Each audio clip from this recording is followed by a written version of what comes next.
안녕하세요. 우리 누구시죠? 왔어? 네. 안녕. 안녕. 아, 두 분이 남매예요? 아, 모르겠구나. 네. 족보를 공유하고 있는 사람입니다. 원장님, 오늘은 또 어쩐 일로 그러면 그 누나가 오셨는지 좀. 아, 또 누나가 또 좋은 얘기도 하러 왔잖아요. 아, 적응 안 되네요.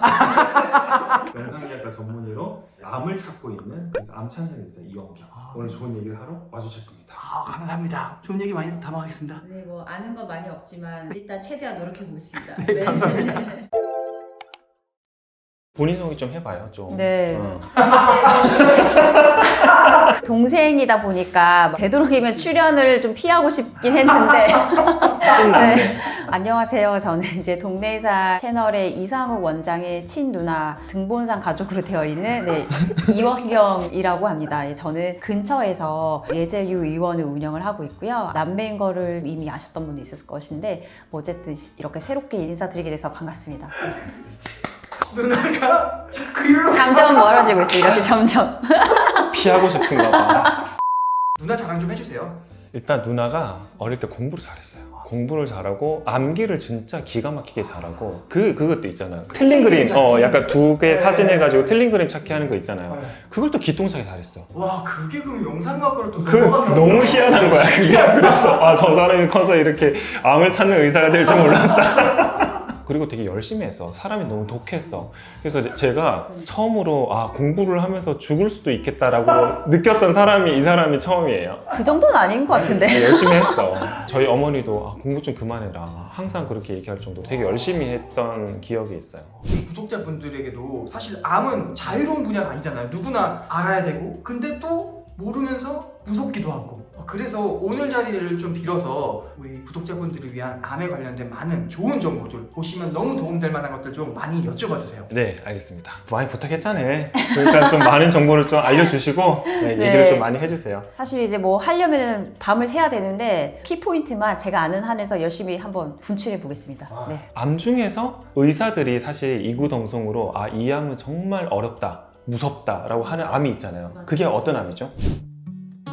일단 걸리면 생존율 자체가 낮은 암이겠죠. 누구나 사실 알 거예요. 췌장암이죠. 맞아요. 그 췌장암은 사실 우리 둘 다 이제 뼈저리게 바로 옆에서 겪었던 암이기도 하고 말만 들어도 사실 이게 소름이 돋을 정도로 사실 무서운 암이기도 합니다. 췌장암은 생존율이 너무 바닥을 찍다 보니까 그냥 말 존재 자체가 무서운 암 같아요. 그리고 췌장암에 걸렸다 하면은 의사들이 일단 힘들겠구나. 뭐 예를 들어 지인이 췌장암에 걸렸다 이러면은 진짜 힘들겠다 이런 생각을 일단 먼저 하고 들어가요. 췌장암이 저희가 아까 뼈저리게 많이 느꼈다. 그때 저희가 학생 때였죠. 맞아요. 그때 저희 할아버지가 췌장암에 걸리셨어요. 배가 아파서 이제 응급실에 갔는데 그때도 모 대학병원에 이제 가셨는데 원인을 뭐 알지를 못했어요. 사진도 찍고 이렇게 했는데 그 당시에도 바로 이렇게 췌장암이다 이렇게 진단이 안 나왔잖아요. 예. 왜 그렇게 이게 어려운 거예요? 진단하기가? 발견 자체가 어려우니까. 그래서 이제 결국에는 할아버지가 CT를 찍으시고 영상의학과 의사가 발견을 해준 거였거든요. 그래서 그때 영상의학과 의사가 사실 뭔지 몰랐어요. 제대로 몰라서 학생 때는 잘 모르거든요. 근데 이런 게 영상의학과 의사의 역할이구나. 그때 좀 느껴서 흥미가 좀 가게 됐던. 그러면 원경 원장님 같은 경우에는 네. 지금 영상학과를 하게 되는 게 그때 겪었던 일도 분명 좀 영향을 그쵸. 받았죠? 네. 덕분에 많은 암 환자들 아니면 암에 걸릴 뻔한 분들을 찾아내주고 있어서 되게 뿌듯하죠. 네. 숨은 그림 찾기를 되게 잘하더라고요. 오늘도 이게 숨은 그림 찾기 하듯이 초음파를 하고 오는 길입니다. 네. 어떻게 보면 할아버님을 통해서 좀 슬픈 사연이긴 하지만 더 많은 환자분들을 살릴 수 있는 직업을 또 가지게 진짜 되신 거네요. 맞아요. 되게 좋은 직업인 것 같아요, 저는. 왜냐면 조기에 예방해주고 그리고 조기에 빨리 찾아주는 거를 영상의학과 의사들이 진짜 좋은 역할을 하고 있는 것 같아요. 그러면은 췌장암이 가장 무서운 암인 이유가 어떤 게 있을까요? 일단은 다른 암들보다 췌장암 자체가 뭔가 빠릅니다. 다른 암이 1기까지 가는 동안에 얘는 혼자 금방 4기로 가는 거죠. 실제로 췌장암 환자분들의 단 1%만이 1기 때 발견을 하더라. 초기에 발견하기가 되게 힘들다. 진단 당시에 이미 3기 이상의 경우가 절반이 넘습니다. 그러니까 그만큼 빠르기 때문에. 그래서 췌장암 환자분들은 6개월 전에 복부 초음파에서 정상이었는데 6개월 뒤에 췌장암이 발견되고 이런 케이스도 있고요. 이 췌장 구조 자체가 너무 뒤에 말 그대로 처박혀 있는 거죠. 거의 뭐 등뼈 쪽에 있다 보니까 초음파를 하거나 뭘 해도 다 보기도 힘들고 또 증상도 너무 뒤늦게 나타나는 거고 너무 구석에 위치해 있으니까 종양이 커져도 한참 커진 후에 주변 장기나 신경, 혈관을 압박한 이후에나 이제 증상이 나타나기 때문에 모든 게 다 안 좋은 거죠. 네. 근데 그 1기, 2기, 3기, 4기 이거 혹시 간단하게 뭔지 알려주실 수 있을까요? 1기는 췌장암 세포가 췌장 안에만 머물러 있는 거고요. 2기는 이제 췌장을 뚫고 나간 거겠죠. 그러면 이제 주변에 조금 퍼져 있다든지 이런 식의 쉽게 생각하면 그런 거고, 이제 3기 같은 경우는 주변의 주요 혈관이나 임파선을 이미 다 먹은 거죠. 종양이 그러니까 약간 국소적으로 주변에 전이가 된 거고, 4기는 말 그대로 메타라고 하잖아요. 멀리까지 암세포가 퍼진 거죠. 간이나 심지어 뭐 폐나 다른 데까지 종양이 이제 다 번진 거. 쉽게 생각하면 이렇게 생각하시면 될 것 같아요. 근데 또 일반인분들이 이제 생각할 때 왜 그런 얘기 많이 하잖아요, 의사들이. 아, 임파선에 전이 됐습니다. 막 드라마 보면은. 근데 임파선에 전이 됐으면은 보통 이제 3기잖아요. 네. 근데 그게 왜 안 좋은 건가요? 혈관이 하나만 있는 건 아닌 거 아시잖아요. 혈관은 우리 몸을 통해서 거미줄처럼 쫙 퍼져 있어요. 근데 임파선 똑같이 가 있어요, 그렇게. 그러니까 임파선으로 퍼졌다 이 소리는 이미 그 종양이 눈에 보이진 않더라도 많이 번졌다 소리거든요. 그러니까 그만큼 임파선으로 갔냐 안 갔냐 유무가 되게 중요하고요. 임파선이 갔다 그 자체는 이미 암세포가 많이 퍼졌다는 걸 시사하기 때문에 생존율이 많이 떨어지는 거죠. 그럼 다른 데 이제 또 씨앗들이 다 퍼져 있을 그렇죠. 수도 있다라고 그렇죠. 생각을 하면 되겠다, 그죠? 그렇죠. 그러면 이 췌장암이 왜 걸리는 거예요? 위험인자가 보통 있잖아요. 저희가 학생 때도 배우는 거지만 담배? 술, 담배를 피우는 배 나온 50대 아저씨. 왜냐하면 일단은 나이가 굉장히 위험한 팩터고 췌장암이 그래서 젊은 분들이 걸리는 경우가 없죠. 그러니까 젊을 때는 내가 어리니까 술, 담배를 하고 다 살다가 그게 계속 누적이 돼서 내 췌장에 계속 위해를 가하고 있는 것도 모르고 50대까지 갔으면 벌써 이미 그분은 20대부터 해서 한 30년 넘게 술, 담배 한 거잖아요. 근데 거기서 그렇게 살면 뭐 배도 나오죠. 막 비만도 관련이 있고요. 그래서 췌장 같은 경우는 술, 담배가 굉장히 간략한 인자, 특히 담배가 더 유명하다고 되어 있고, 그 다음에 그거랑 더불어서 술을 오랫동안 드신 분들은 만성 췌장염도 잘 걸리거든요. 그러니까 췌장염이 반복적으로 계속 걸리는 거예요. 그거 자체가 췌장암의 위험 인자입니다. 배 나온 50대 이후의 아저씨가 내 너무 많죠. 남편이 될 수도 있고 우리 아빠가 될 수도 있고 맞아요. 우리 할아버지가 될 수도 내 있고 자신일 수도 있고 뭐. 내 또 자식이 될 수도 있는 그렇죠. 거고. 네. 근데 이제 저 같은 경우는 이제 할아버지가 이제 췌장암에 걸리셨기 때문에 유전적인 요인도 조금 걱정이 되기는 해요. 그래서 저는 항상 췌장을 좀 검사를 해야겠다 이런 생각을 하는데, 그런 유전이나 환경적인 요인도 있을까요? 유전은 일단은 다행스럽게 굉장히 적고, 췌장을 포함해서 모든 암이 유전적인 요소는 5에서 10%밖에 안 돼요. 많아봤자 10%야 가지고 췌장암은 그렇게 유전적인 요인은 아직 밝혀진 바가 없는 거고요. 그리고 원인 불명이 제일 많긴 한데 정확하게 알려진 게 환경적 요인이 즉 술, 담배거든요. 술하고 담배도 사실 환경적 요인인 거잖아요. 바깥에서 위해를 가해지는 게 환경적인 거니까. 그래서 사실은 환경적 요인이 제일 크다. 그 말은 뭐냐, 그 내 환경을 바꾸면 내 췌장을 건강하게 무병장수할 수 있다, 이런 소리라서요. 결국에는 내 자신이 컨트롤하기 달렸다고 보면 될 것 같아요. 자기 관리를 잘해야 된다. 그렇죠. 잘하겠습니다. 피부 관리도 이렇게 잘하는 것처럼 내장 속도 관리를 잘 하셔야죠. 네. 그러면은 췌장암이 저희 할아버지 같은 경우는 배가 아파서 이렇게 응급실을 네, 가셨잖아요. 그쵸. 근데 췌장암이 나타나기 전에 그런 전조 증상 이런 것들이 있을까요? 가장 많이 듣는 질문 중에 하나가 전조 증상이 뭔지 알려달라고 하는데, 이 전조 증상이라는 단어를 저는 누가 만들었는지 모르겠어요. 이게 암이 어떤 게 전조 증상이 있겠어요, 그렇죠? 암은 전조 증상이 없습니다. 다만 발현 증상이라고 하겠죠. 그러니까 암 자체가 주체할 수 없을 만큼 커졌을 때 증상이 나타나기 때문에 위치 따라서, 저희 이제 할아버지 같은 경우는 그 췌장암 자체가 약간 그 췌장의 체부 쪽에 있었기 때문에 그게 암세포가 점점 커지다 보면은 뒤에 등 쪽에 신경과 이런 걸 누르다 보니까 혈관을 누르면은 통증으로 나타나거든요. 또는 이제 위를 좀 자극을 하게 되면 또 밥 먹고 나면 배가 아플 수 있고 이런 증상으로 나타나고, 굉장히 비특이적인 거죠, 위치마다. 그래서 췌장 꼬리 쪽에 있으신 분들은 암이 발견이 제일 늦은 거죠. 왜냐하면 꼬리 쪽 공간이 위장관 쪽에서 제일 여유가 있다 보니까 어느 정도 커지지 않는 이상 환자분들이 눈치를 채기 어려워요. 그래서 꼬리 쪽에 생기신 분들은 생존율이 상당히 낮은 거라고 보여지고요. 반면에 머리 쪽이나 췌장 가까운 근위부 쪽에 생긴 암은 오히려 조금 발견이 그나마 빠르다. 왜냐하면 증상이 좀 빨리 나타나거든요. 네. 그래서 이제 배가 아프다든지 등이 아프다든지 허리가 또 아파가지고 디스크인 줄 알고 이렇게 생각하시는 분도 있고, 또는 이제 머리 쪽이나 그쪽에 암이 있으면은 황달로 나타나잖아요. 피부 톤이 막 노리끼리 해지고 눈알이 좀 노랗게 되고 너 얼굴색이 요즘 왜 이렇게 노랗게 떴냐 이런 얘기 들으신 분들도 췌장 검사를 하시는 분들이 있죠. 네. 그래서 은근히 췌장암 환자분들이 등이나 허리가 아파서 병원을 가시는 분들이 은근히 많아요. 꼬리 쪽에 이렇게 췌장암이 있으면 등 쪽으로 자극을 하니까. 진짜 근데 보통 사람들은 생각도 못 할 것 같아요. 내가 지금 등이 아픈데 이게 췌장이랑 연관이 있을 줄은 생각도 못 할 것 같아요. 그죠. 췌장에서 즙이 나와서 담낭에 나오는 즙과 합쳐져서 내려가거든요. 둘이 합쳐서 내려가는데 그쪽 가는 길에 종양이 생겨서 막히잖아요. 그러면은 담즙 배출이 제대로 안 돼요. 그러면은 변 색깔이 바뀌는 거죠. 회색변이라든지 우리가 흔히 생각하는 건강한 바나나 색깔의 황금변이 아니고 색깔 자체가 뭔가 밝아지는 거. 왜냐면 쓸개즙이 배출이 안 되다 보면은 변 색깔이 나타날 수가 없거든요. 그래서 대부분 회색변이라고 합니다. 네, 그렇게 나타나는 거죠. 췌장암이 일단 증상도 없고 알아차리기가 너무 어려울 것 같은데, 그럼 이 녀석을 어떻게 하면 우리가 조기에 좀 발견을 할 수 있을지 그게 되게 궁금하실 것 같아요. 어떻게 하면 돼요?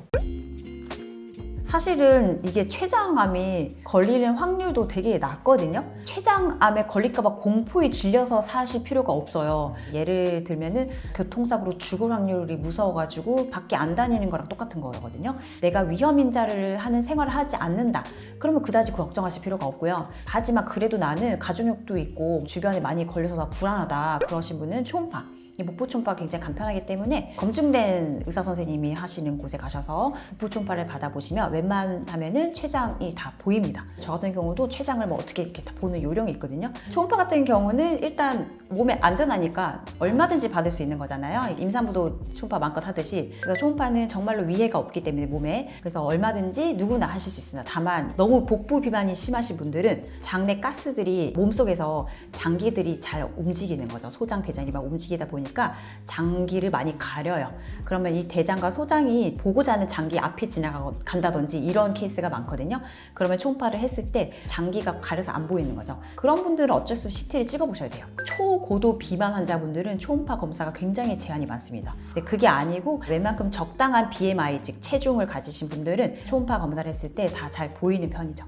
CT는 뭐 좀 안 좋은 게 있어요? 몸에? CT는 우리 몸의 백과사전이라고 할 정도로 짧은 시간 안에 우리 몸 안의 장기와 모든 것들을 단면적으로 다 볼 수 있는 투시 안경을 가지고 보는 거랑 똑같아요. 그렇지만 CT는 아주 안 좋은 점 두 가지가 있는데, 방사선에 노출이 된다는 점, 조영제에 노출이 되는 점, 이 두 가지 때문에 그런 건데요. 방사선은 다들 이제 아시겠지만 방사선 노출이 많이 되다 보면은 극단적으로 뭐 백혈병에 걸릴 수 있다 이런 정도로 우리 세포의 DNA가 타격을 받기 때문에 과도한 방사선 노출은 자제를 하셔야 되는 거고, CT 같은 경우는 사실은 방사선 노출량이 예를 들어서 복부 CT는 10에서 한 15mSV거든요. 근데 자연적으로 인간이 살아가는데 1년에 자연으로부터 방사선 노출 받는 거가 한 5mSV 정도 돼요. 사실은 한 번에 한 10에서 15mSV 받는 거 가지고는 타격이 없어요. 전혀 타격이 없기 때문에 그렇게까지 크게 뭐 공포에 질려서 방사선 노출 때문에 꺼려 하실 필요는 전혀 없습니다. 네. 그 다음에 이제 두 번째는 조영제를 쓰는 경우인데, 조영제는 이제 보통은 CT를 찍기 전에 혈관 안으로 약물을 투여하는 거예요. 그러면 그 약물이 우리 혈관에 타고 들어가서 장기 속에 스위치를 켜는 효과죠. 어두운 데선 하나도 안 보이는데 우리가 형광등 불 켜고 들어가듯이 이렇게 불을 켜야지 환하게 몸속이 밝혀지는 효과라고 보시면 돼요. 그래서 그 조영제를 써야지 효과가 좋은 건데, 이 조영제가 신장 독성이라든지 그런 알레르기 반응을 일으킬 수가 있어요. 그렇기 때문에 그런 것도 조영제 테스트를 좀 하신 다음에 안전하다고 판정이 될 경우에 CT를 보통 촬영을 하는 겁니다. 췌장암은 워낙에 연령이 가장 중요한 인자다 보니까 50이 넘으신 분들이라면, 그리고 내가 평소에 술, 담배를 좀 끊을 수 없는 나쁜 습관을 가지고 있다, 회식을 자주 간다든지, 그리고 배가 막 나오고 대사성 질환, 뭐 고혈압, 당뇨, 뭐 비만, 뭐 고지혈증 이런 게 있으시다, 반드시 검사하셔야 됩니다. 이런 분들은 아무리 못해도 1년에 한 번씩 복부 초음파 꼭 받아보시면 좋을 것 같아요. 네. 6개월에 한 번씩 받으면 더 좋죠 뭐. 네, 하셔야 돼요. 이미 40이 넘으셨잖아요. 아니, 저는 옆에 있으니까 저는 2달에 한 번씩 안 될까요? 예, 약간 지방간 그때 좀 있더라고요. 제가 얼마 전에 해줬는데 약간 충격받았어요. 예. 그럴지 몰랐는데 지방간이 조금 있어서. 제가 다 뺐어요, 지방간. 이제 이거 추적간제 할 때 됐습니다. 네. 네, 한번 가겠습니다. 네. 예약이 어렵다고 하던데. 네. 동생은 그냥 해줄 수 있어요. 네. 그러면 우리가 이런 췌장암을 좀 예방할 수 있는 그런 습관들, 술하고 담배 당장 끊으시고 그 다음에 비만, 체중 관리죠. 운동하시는 게 제일 좋긴 해요. 근데 운동도 힘들면 일단 만보 걷기도 안 된다. 8,000보라도 효과 있다고 하거든요. 걷기라도 좀 하시면 좋을 것 같아요. 열량이 높은 음식도 피하라고 되어 있어요. 고열량 음식도 췌장에 큰 타격을 준다고 되어 있기 때문에 오늘 내가 짜장면 한 그릇을 먹으면 그만큼 내 췌장의 수명이 1년 단축된다. 이런 느낌으로 식사를 하시면 어떨까 싶어요. 그렇죠? 짜장면 좋아하는 운동 좋아하잖아 짜장면. 그래서 좋아하는데 이제 저도 이제 양심상 줄이고 있어요. 제가 짜장면 정말 좋아했거든요. 어릴 때. 진짜 좋아했어요 짜장면. 되게 좋아했는데 이제 좀 나이가 들다 보니까 피하게 되더라고요. 이렇게 여러분들 약간 의식해서 몸에 안 좋은 음식은 그냥 계속 각성하셔야 돼요. 뇌에 자꾸 주문을 거는 거죠. 고칼로리 이런 걸 말씀을 하셨는데 막 당이 좀 높은 그런 음식들은 좀 어떨까요? 완전 안 좋죠. 잘 말씀하세요. 제가 이걸 또 깜빡할 뻔했네요. 췌장의 최대 적이 당이거든요. 탄수화물, 설탕. 아니 설탕, 나는 설탕을 숟가락으로 퍼먹는 게 아니야. 설탕 안 먹는단 말이야. 무슨 상관이냐고. 그치만 한국 음식은 아시겠지만 여러분들 모든 반찬과 찌개, 고추장도 심지어 보시면 설탕 폭탄이거든요. 고추장 하나에도 엄청난 설탕이 들어갑니다. 그러니까 우리 한국 식습관 문화를 보면은 다 설탕 덩어리 투하. 내가 삼시세끼를 먹었다 하면은 그걸로 이미 내 하루치 권장 설탕 섭취는 다 하신 거기 때문에 굳이 여러분들이 오늘 밥 먹고 나서 밥을 먹었으니까 맛있는 바닐라 라떼 한 잔 하러 가자. 절대 안 되는 거죠. 이 설탕을 먹는 것 자체가 내 췌장엔 독을 집어넣는 겁니다. 네. 탕으로 탕후루 절대 피하셔야 돼요. 이 탕후루 누가 들여왔는지 모르겠어요. 이게 어디서 유행이 된 건지. 탕탕탕탕 쏘는 것 자체가 췌장에 총 쏘는 거예요. 이렇게 그 탕후루를 할 때마다 췌장에 그렇구나. 총을 한 방씩 탕탕 매기는 거라고 생각하시면 그쵸. 제가 주스 이런 거 되게 좋아했거든요. 다 끊었어. 탄산 이런 거 다 끊었어요. 아니 어릴 때 얘기를 또 할 수밖에 없는데 너무 좋아했어요. 너무. 탄산을 너무 좋아해가지고 이빨이 녹을 정도였어요. 진짜. 끊었습니다. 두 분은 이제 그 어릴 때에 비하면 엄청 건강한 삶을 이제 추구하려고 하시네요. 그렇죠. 이제 최선을 다해야죠. 그래서 두 분이 되게 동안이시네요. 점점점. 누나 같은 경우도 사실 뭐 건강한 음식들 많이 챙겨 먹고 관리도 열심히 하고 피부 관리도 열심히 하는 편이고 저도 이제 좀 열심히 하고 있죠. 오늘 또 이용경 원장님 모셔가지고 췌장암에 대해서 저희가 쭉 간략하게 알아봤는데 오늘 이렇게 또 오셔가지고 정보 주셔서 굉장히 감사합니다. 원경 원장님 또 최근에 책을 내셨다고 저 들었는데. 책 냈죠? 네. 제가 그래서 쭉 봤어요. 네. 잘 썼더라고. 근데 조금 부족한 게 있어요. 종이 질감이 그래요? 조금 제 책보다는 별로 좋지가 않더라고. 제 책은 이미 3년 전에 나온 책이거든요. 제가 공부를 잘하지 못했지만 공부법책. 아니 근데 사원장님, 네? 왜 원장님 거 이렇게 표지를 보여주면서 자기 걸 누나 보고 거를 있었죠. 그래서 뭐 책이 나왔는데 냄새는 괜찮아요. 책 볼 때보다 냄새 아직도 맡는 습관을. 저희 3남매는 맨날 냄새 맡아요. 저희 큰 누나가 서점에 가면 책 냄새 맡고 아 이거 안 사 이랬어요. 문제집 이런 거 있죠. 아니 진짜 남매라고 느끼는 게 누나 책 내용이랑 좀 이런 거 좀 홍보 좀 해달라니까 그런 걸 1도 안 해줘. 한번 읽어보세요. 좋은 내용들 많아요. 오늘 근데 영상에서 말씀해 주셨던 것 같은 그런 암에 대한 좋은 그렇죠. 정보들이 많이 담긴 거예요. 그렇죠. 책에 보면은 막 여러 가지 암이 있잖아요. 갑상선암도 있고 뭐 유방암도 있고 이런 거 되게 많은데 다 나오셔서 좀 설명 좀 해주세요. 뭐 하는 거 봐서 나오겠습니다. 오늘은 또 이용경 원장님 모시고 새로운 의학 정보를 여러분들께 드렸는데 오늘 영상이 도움이 되셨으면 구독과 좋아요, 알림 설정 부탁드리고 우리 누나 이용경 원장님의 암 찾는 의사 이렇게 치시면 나오거든요. 암 찾는 의사도 정말 좋은 정보들이 많거든요. 그래서 구독과 좋아요, 알림 설정 해주시면 대단히 감사하겠습니다. 오늘도 나와주셔서 정말 감사합니다. 감사합니다. 다음에 또 뵐 수 있으면 뵙겠습니다. 안녕.